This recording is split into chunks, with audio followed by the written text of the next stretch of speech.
Iyi ni radio BBC gahuza miryango. Ivugira i Londres kuri metero 19, 25, 31 na 41 ku mirongo ya FM mu karere k'ibiyaga binini no kuri internet kuri bbcgahuza.com.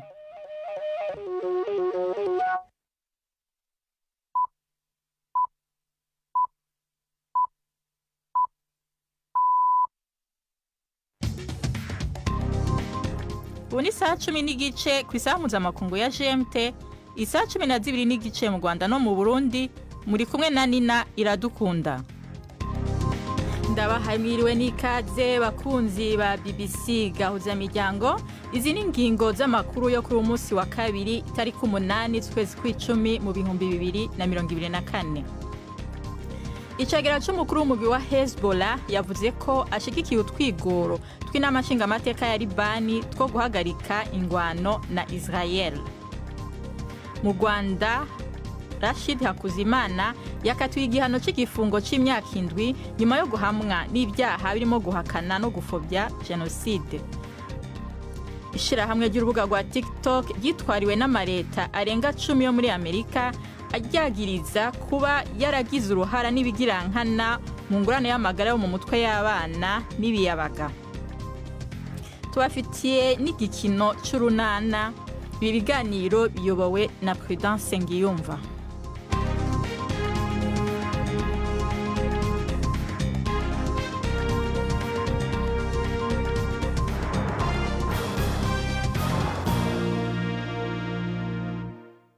Amakuru yacu tuyahere mu burasirazuba bwo hagati. Icegera c'umukuru w'umugwi wa Hezbollah yavuze ko ashigikiye utwigoro tw'inamashinga amateka ya Libani two gushika mu guhagarika ingwano na Israel. Ku nshuro ya mbere, Naim Kasim ntiyigeze avuga ko ibitero muri Gaza bitegerezwa kubanza guhagarara. Hezbollah yari yaravuze ko itazoreka gutera Israel kiretse injyane ziri muri Gaza ziheze. Hibizwi neza niba ibi vyerekana ko ari impinduka ku by'uwo mugwi uhagazeko. Inyuma y'iryo jambo, igisirikare ca Israel cavuze ko Hezbollah yarashe ibisasu birenga amajana byo mu bwoko bwa rokete mu gisagara ca Haifa no mu turere tuhegereye.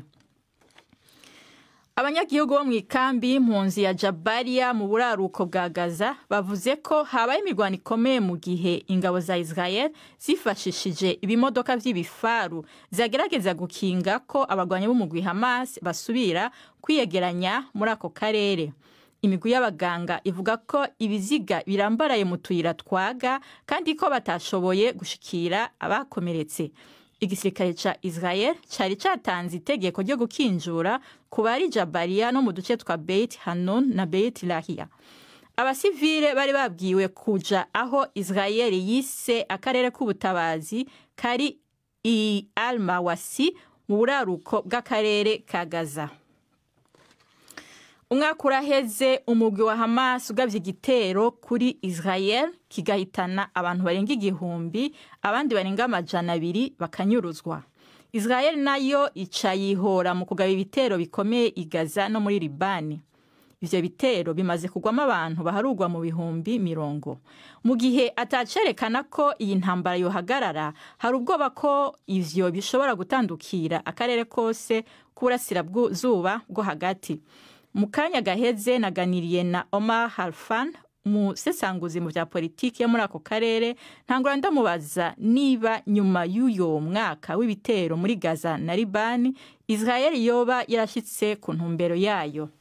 Kibazo nk'icyo umuntu yagisubiza mu buryo bubiri. Hari abahanga bitwa n'amatheory, ni za theories nk'ebyiri zinyuranye. Sinzi nimba ndibone ikinyarwanda kivuga ijambo theory, ariko ni intekerezo ziba zinyuranye mu buryo abantu basobanura ibintu.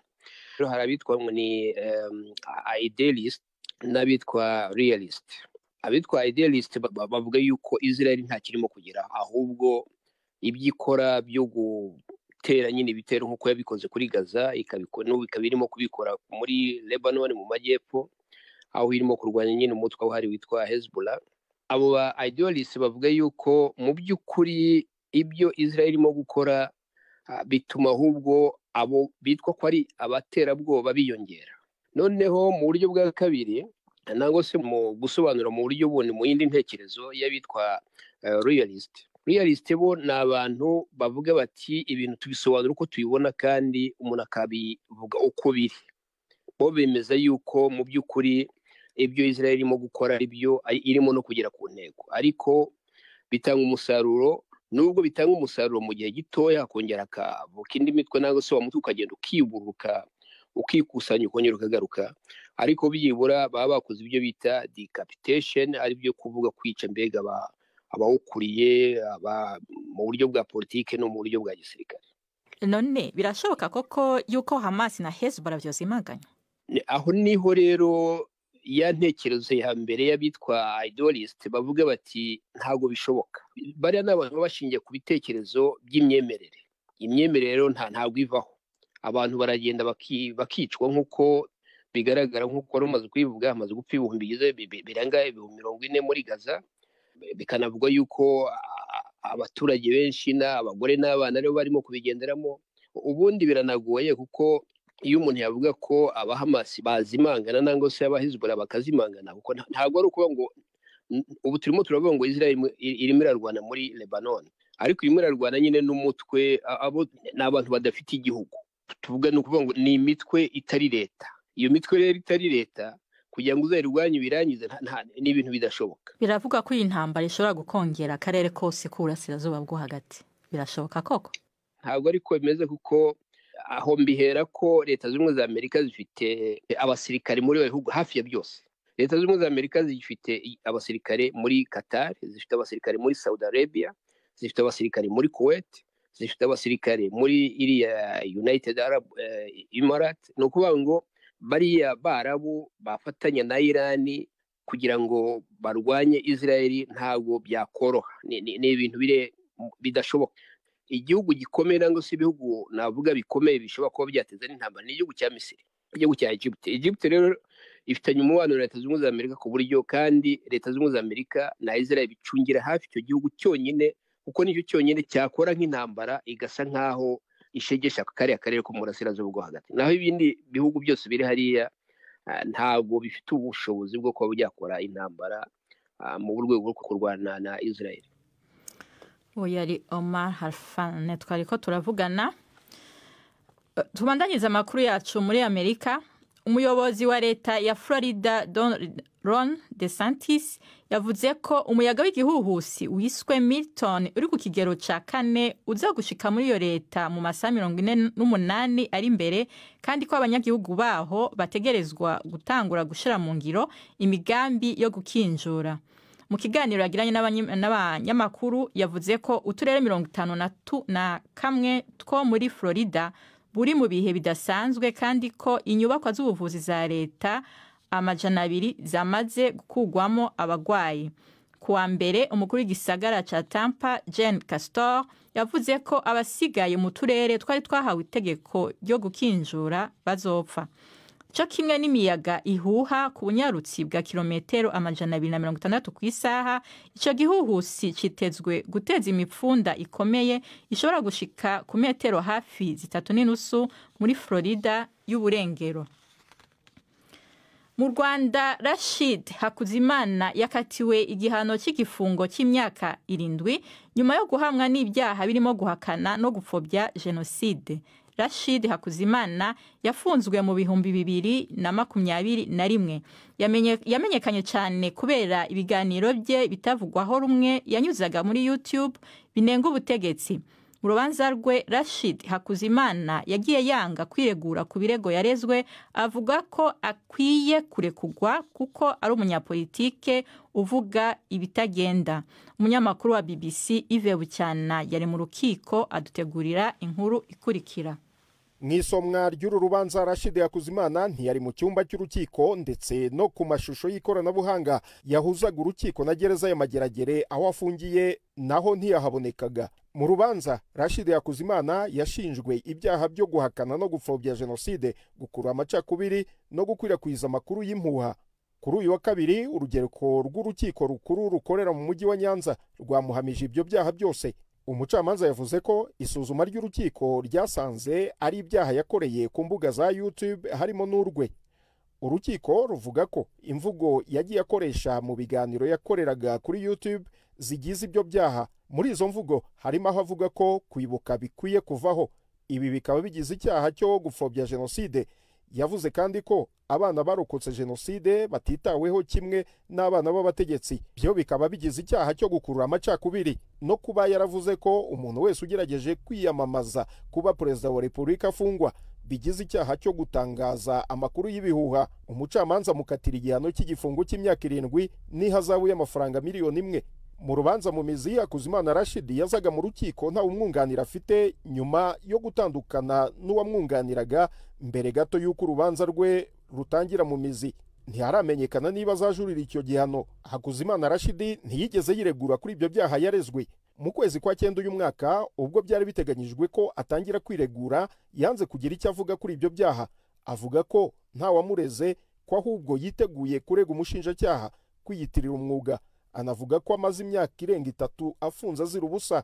Rashid Hakuzimana yamenyekanye cyane mu biganiro yanyuzaga kuri YouTube byinshi binenga ubutegetsi, kandi akavuga ko ari impirimbanyi iharanira demokarasi, ko icyo azira ari ukuvuga ibitagenda mu gihugu. Urubanza rw'umwanditsi w'umunyakamerune Charles Onana anafise ubwenegihugu bw'Ubufaransa yagirizwa guhakana jenoside yo mu Rwanda abicishije mu gitabo yasohoye La vérité sur l'opération turquoise car les archives parlent, rwabandanyije ku munsi wago ugira kabiri. Kuri no munsi rero sentare mpanavyaha y'i Paris yumvirije abatangabuhamya b'impande zose. Umunyamakuru Alain Majesté Barenga yari muri sentare adutegurira inkuru ikurikira. Wa mbere yumvirijwe ni General Jean-Claude Lafourcade, intwazaga y'Umufaransa iri mu kaburuko k'izabukuru. Yumvirijwe nk'umwe mu batangabuhamya ba Charles Onana, umutama w'imyaka 80, yararongowe mu 1994 abasirikare b'Ubufaransa bari mu butumwa bwa Operation Turquoise mu Rwanda. Ubwo butumwa bashiramwamwe agwanya jenoside na leta y'u Rwanda, avuga ko bwabaye ubwo gushigikira abakoze jenoside no kubahungisha. Ibyo General Lafourcade yabyamiriye kura, ayemeje ko ari binyoma kuko ubwo butumwa bwakingiye bose abahutu n'abatutsi. Abasanzwe bunganira bitwariye Charles Onana bagombye kumubaza ko yemera ko jenoside yakorewe abatutsi yabaye mu Rwanda. Yagize ati jenoside mu Rwanda yarabaye kandi yakorewe abatutsi.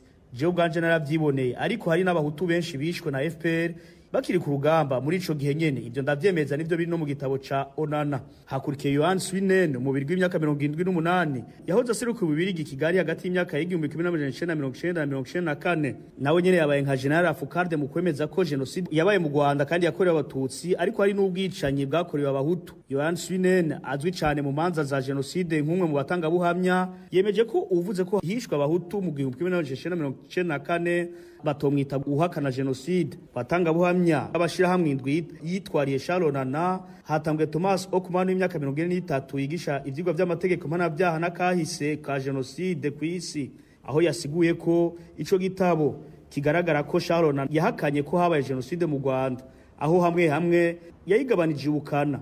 Hakurikiye Joseph Matata yahoze ari mwishiramwe y'agatekazira muntu mu Rwanda mu gihe ca jenoside Ardo, nawe nyene yasuriye Charles Onana, yemeje ko ibiri mu gitabo ca Onana nawe nyene yari yabyanditse mu 1994 atakosa ririmwo. Cibonekeje nuko mu rubanza rw'uno munsi kwera ubwinshi bw'abantu baza kugumviriza sentare, byabaye ngombwa ko ihindura icumba ciburaniro kugira abaje bose baronka akaryo kukurukurikirana. Ubu ni saa 11:43 muri studio za BBC London. Ni saa 12:43 mu Rwanda no mu Burundi. Amakuru yacu arabandanya inyuma y'akaruhuko gato.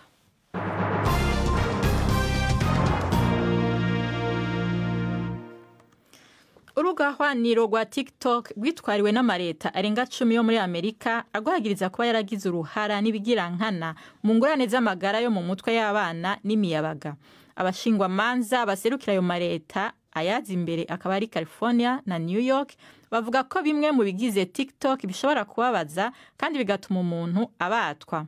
Bimwe muri vyo ngo ni nk'ibihimiriza abantu kwigereza ko kurara ijoro canke ibihindura uko umuntu asa karemano. Izi manza ziyongereye ku zindi ngorane z'ubutungane iki gihangange c'imbuga hwaniro gisanganywe. TikTok ntaco iravuga, ariko yari yavuze ko itanga uburyo butari buke bwo gukingira abakiri bato bayikoresha. Ubushinwa bwatangaje amategeko mashasha ashira inzitizi ku kwinjiza mu gihugu inzoga zikaze zikorerwa i Buraya nyuma y'aho ibihugu bigize ishyirahamwe ry'umuryango wa Buraya vyemereje ingingo y'iduzwa rikomeye ry'amakori ku miduga yo mu Bushinwa ikoreshwa n'umuyagankuba. Kuva kuwa gatanu ibigo by'ubudandaji bizotegerezwa kuriha amahera menshi y'ingwate kuri izo nzoga. Ubushinwa buvuga ko zitorohereza izikorerwa mu gihugu. Ababinegura nabo bavuga ko iyo ngingo igamije guhambarira Ubufaransa kuko izo nzoga zikaze nka zose ziva mu Bufaransa kandi bukaba bwarashigikiye amakori yashinzwe ku Bushinwa. Ubu n'umwanya w'ikiganiro cy'urunana.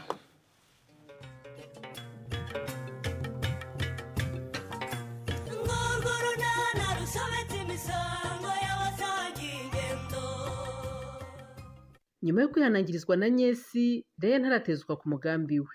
Hagati aho ruremesha mu gahinda. N'urunana.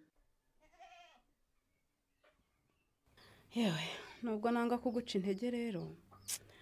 Ndabona aho ngaho itazahabyuka Rureme. Wivuga utyo murebwa yire we. Nakwemera nkagurisha indi nka rwose muri izi ngizi nsigaranye. Ngashaka umuvuzi kabo bare ari kwinyamamare yanjye. Nticike. Uzi ko icyo nari nagitekereje ariko ngatinya kuvuga ngo utantwama Rureme. Ubuse urabona ndi umwana ku buryo ntabona ko inka yanjye bayihemukiye koko murebwa ye. Yewe veterineri ntako atakoze, igisigaye nawe urabyumva no kubaza abakuru. Sori nanatanaze ntabagome babambaye umugoma. Ubu kudehemukira gutya koko bizabamarira iki? Ariko tekereza nawe imyaka itagura n'amafaranga ngahe kuko kuyiza inka yanjye. Ko twabasabye imbabazi ko kubingibi barabikorera iki? Kutibuka ko twanashatse kubishyura bakabyanga. Ndabyibuka rwose ko wagiye kubasaba imbabazi ukanabinginga yewe ngo tubahe ingurana y'iby'inka yacu yonye. Ndabyibuka pe.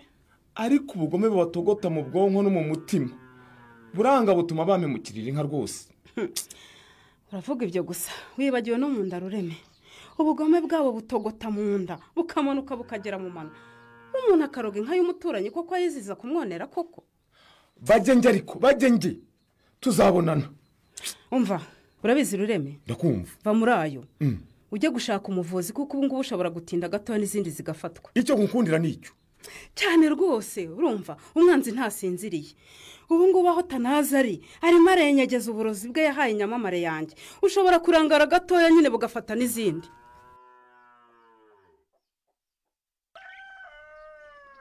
Igihe cyose utarashobora kwita ku isuku n'imino y'abana bawe bari munsi y'imyaka 2 ufite hano mu rugo rwawe rero nzahoza akarenge hano.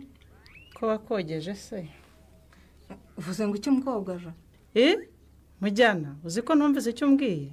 Ako mukobwa ja. Usika abantu nkaho rimwe mutuma buri gihe ku kigo nderabuzima bampamagara bambwira ko ntita ku nshingano zanjye z'umujyanama w'ubuzima. Ahubwo bari bakwiye kuguhamagara bakubwira ko urenze urugero.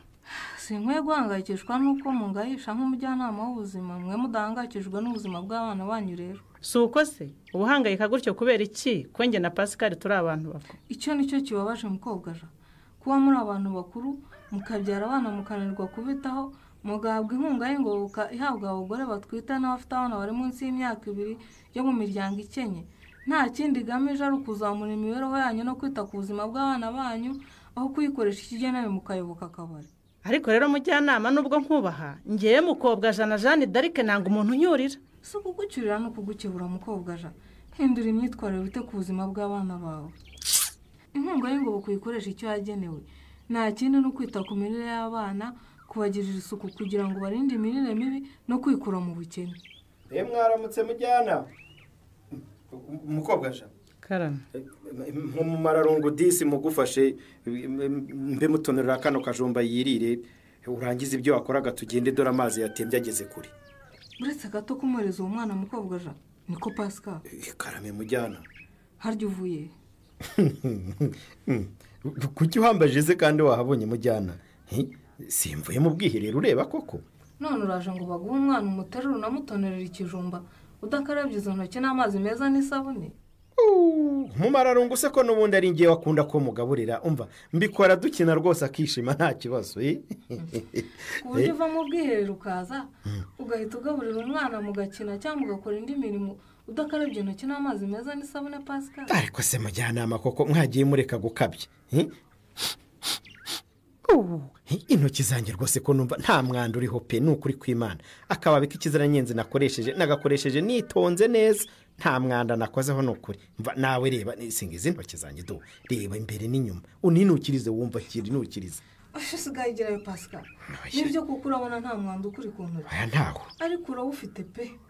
Mikorobe zirimo ntizaboneshwa amaso y'umuntu, ariko bagushyizeho ibyuma kabuhariwe byo gupima, nawe ubwo washaka aho wihungira. Eka nkarabe ni ukuri mva, nubwo mbizi ko ngiye mu kazi nta kindi kintu naringiye gukora cyangwa no kurya. Hakarabe Pascal, aho ugiye mu kazi naho ushobora gusuhuza abandi bantu cyangwa ugakora ku bikoresho mukoresha, bityo izo mikorobe zigasigaraho.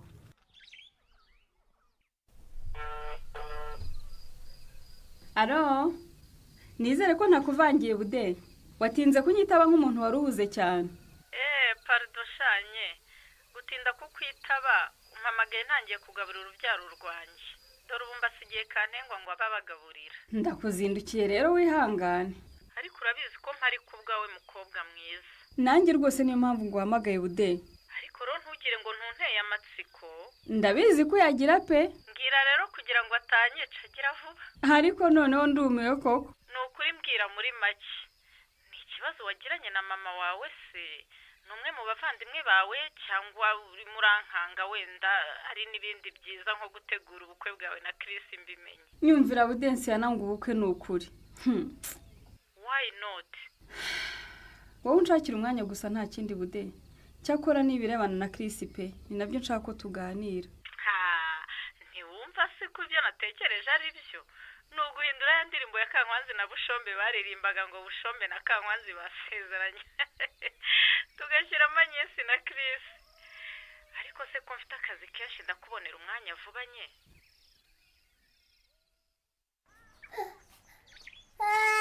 Shizurungu wacyohe nakubwiye ngo iki? Ceceka aho ngaho cyangwa nkume n'urwo rutwe wagira ngo n'urw'inkende. Ako se wa mubyeyi tuzakubwira tugeze ryari? Nanjye ndumiwe pe. Niko mukobwa aje. Ntiwabaza umwana ikimuriza utamutontomeye cyangwa ngo umutuke. Urabona adahise aceceka se? Njye n'abana banjye turaziranye rega. Oya rwose ntukitwara utyo. Mujyana, nari nkigushimira umuhate wawe no kwita ku buzima bw'abaturage ushinzwe. Murakoze cyane nubwo biba bitoroshye muganga we.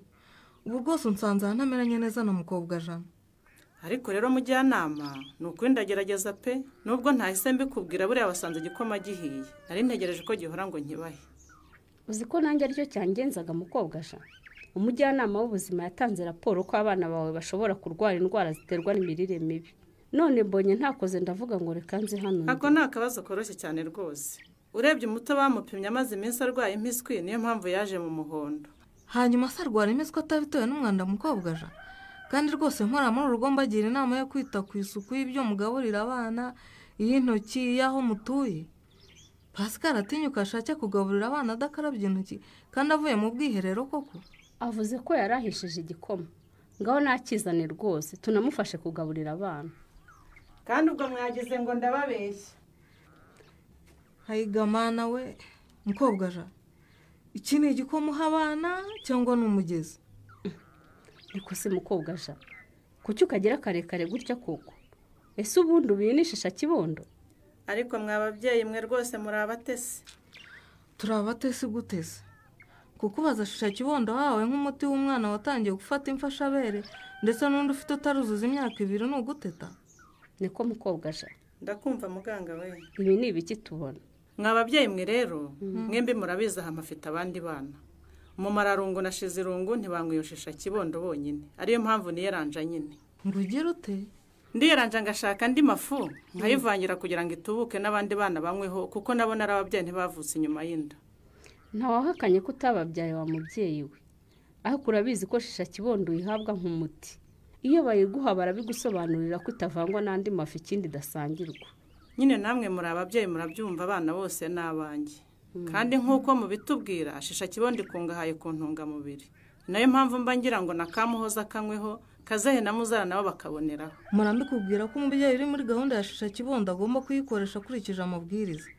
Yirinda kuyigurisha, kuyivanga n'andi mafu no kuyisangiza abagize umuryango wose. Kuko ari umuti w'ingirakamaro ku mwana yagenewe. Umuti umurinda kurwara indwara ziterwa n'imirire mibi no kugwingira. Agakura neza mu bwenge no mu gihagararo. ndumva mwarabifashe nk'uko bafata indirimbo da. twarabifashe nyine kandi nawe wari ukwiye kubifata gutyo ukanabyubahiriza kuko nukomeza kwitwara utyo abana bawe bazahora mu mirire mibi bazamo n'igwingira. urumva udakwiye kwisubiraho koko mukobwa sha?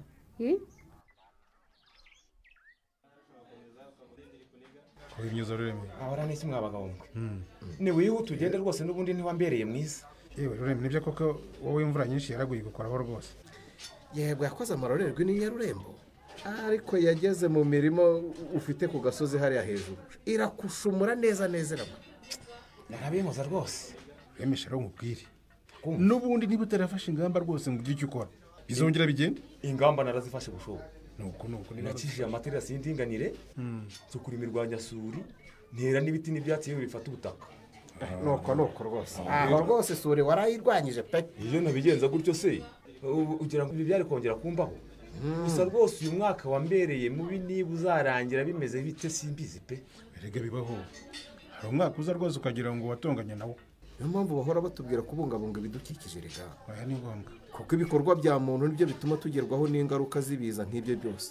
Uravuga umuntu wowe? Umuntu muramuzi se mwabantu? Umuntu yakugize ati niba yangiza ibidukikije azi ko bishobora kugira ingaruka se urumva ageze kuri Remesha yamukora ibi. Reme habaye ikize? Leta kumuvuga mwahita mubona yo katsindwa. Ntazapfa vuba. Ntazapfa vuba yo kabura ubugingo. Ariko se ubone induka Ruremi. Uwo mutindi ngo natanazi. Kandi dore aje hano n'ukuri. Atanazi ka muraho mwabagabo muraho neza. Amakuru kibushombere nawe gitefana meza da. Ni sawa rwose. Mwe mwahageze kare se bimeze bitera. Isengerera ahubwo rwose. Uraryoshye da. Ubwo tarayizamu rero ubu ngubu rwose umeze neza ngaho usengera. Nukubasengerera mushaka se gusa. Nubundi se muhamagare wa musore upima. Abahe mwese rwose.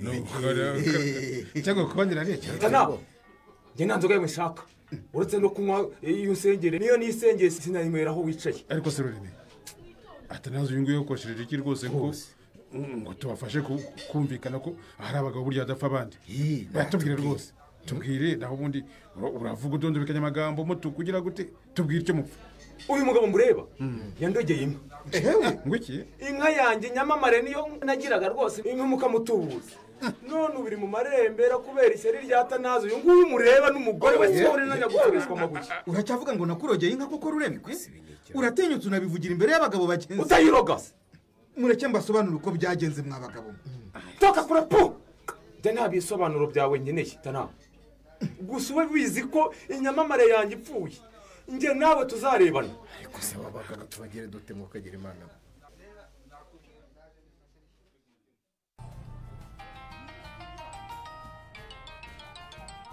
Hello. Yes Leya ndakumva neza. Numvaga ntakumva neza Kri. Umenya ari ufite network nkeya. Ye hano wanjye ndayifite ihagije kandi ndakumva rwose. Okay. Urakoze kumpamagarira ngo uryo mugoro warya yarimereye nabi.